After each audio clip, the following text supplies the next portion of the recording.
Привет. Hi, it's Diane. And I'm here today to tell you a new story. And I would like to continue on what I like to call even if.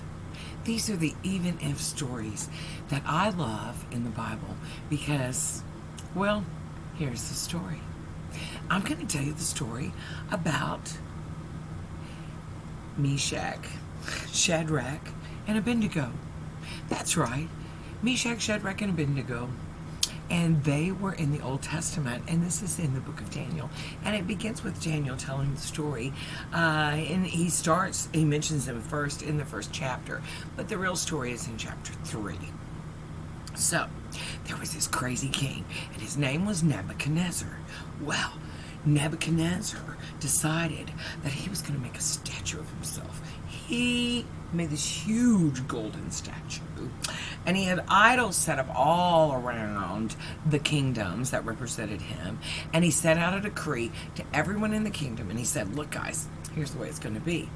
When you hear a musical instrument, you hear a lyre or a harp or strings, maybe a banjo or violin, guitar, when you hear the music, you must fall to your knees and worship the statue of me. Well, there were these three guys, Meshach, Meshach, and Abednego.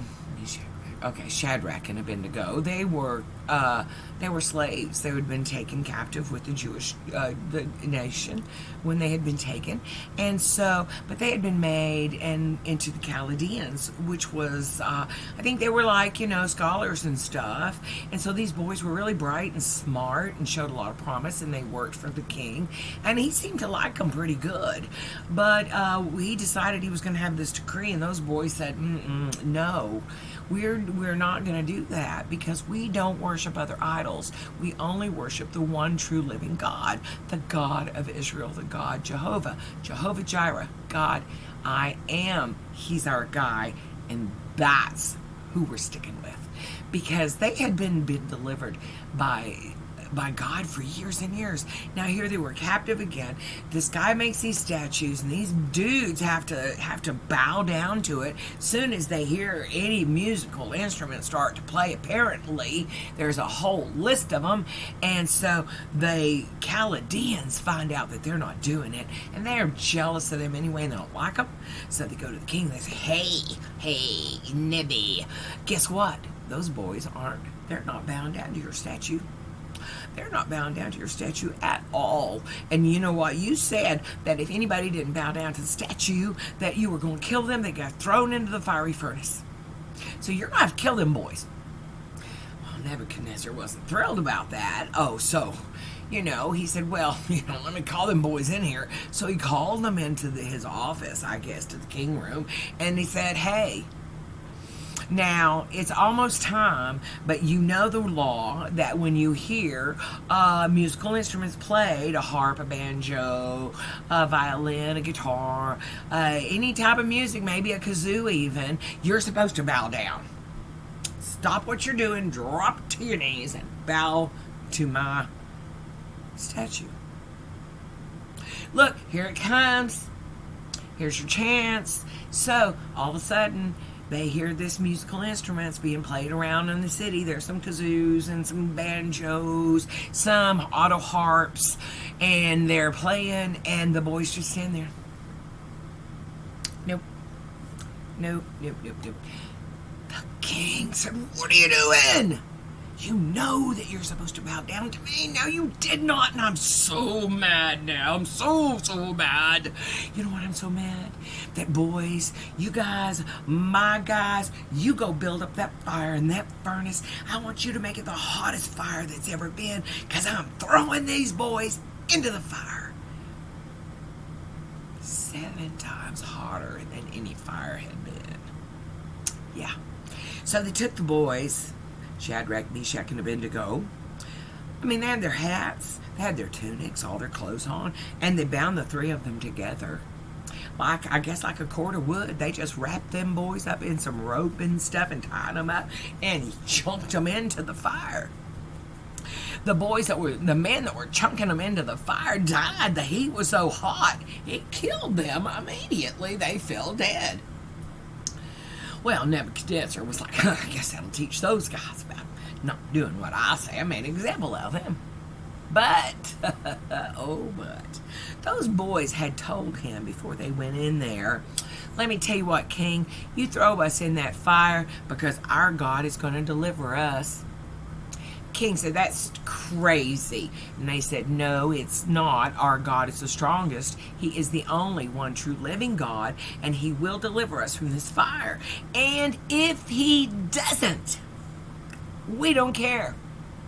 We are not going to bow down. We're not afraid. And even if God doesn't, and we burn up in that fire, we'll never, ever worship your image. Well, now you see why he was so mad, because he was furious.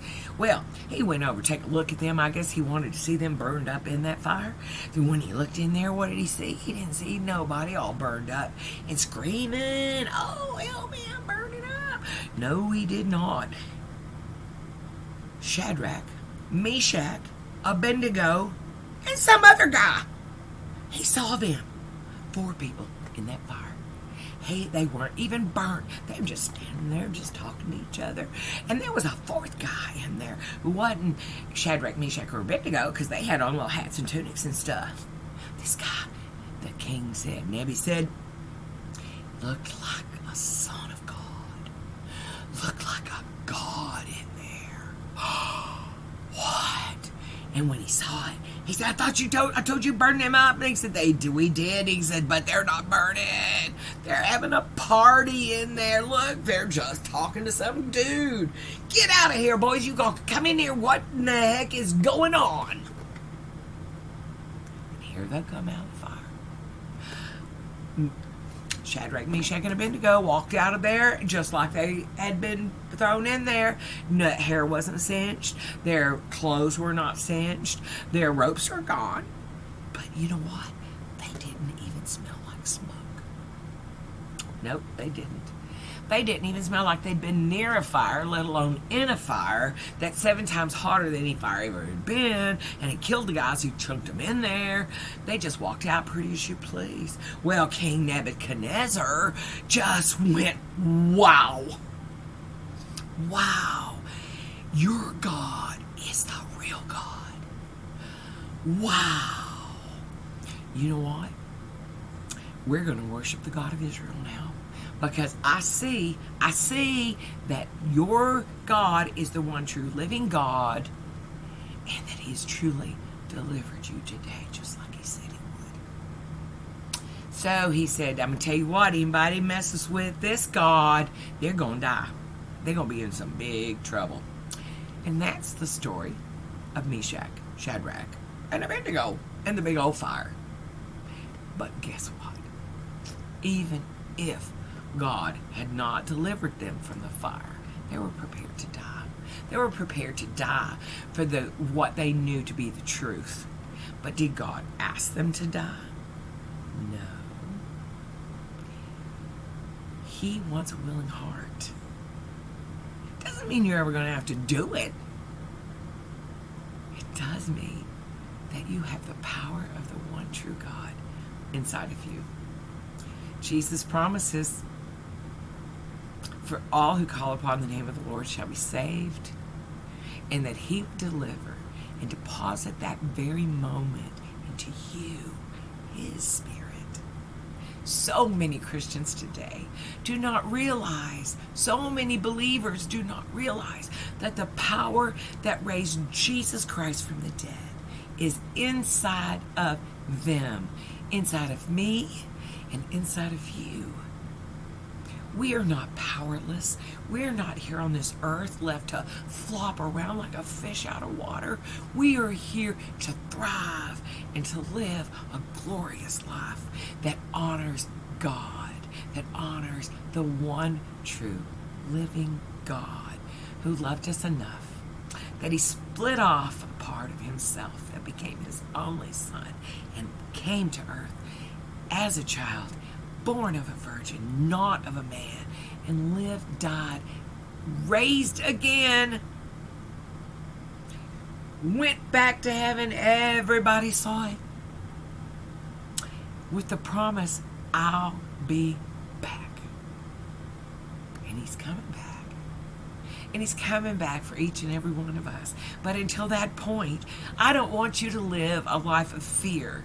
You just remember, even if God doesn't, I still believe. Even if. Have a great day. I love you all.